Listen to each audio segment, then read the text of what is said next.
المغضوب عليهم ولا الضالين.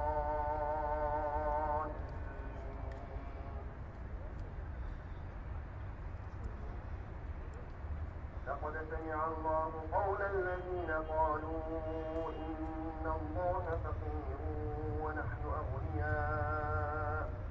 سنكتب ما قالوا وقتلهم الأنبياء بغير حق ونقول ذوقوا عذاب الحريق ذلك بما قدمت أيديكم وأن الله ليس بظلام للعبيد. الذين قالوا إن الله عهد إلينا ألا نؤمن لرسول حتى يأتينا بقربان تأكله النار قل قد جاءكم رسل من قبلي بالبينات وبالذي قلتم فلم قتلتموهم إن كنتم صادقين فإن كذبوك فقد كذب رسل من قبل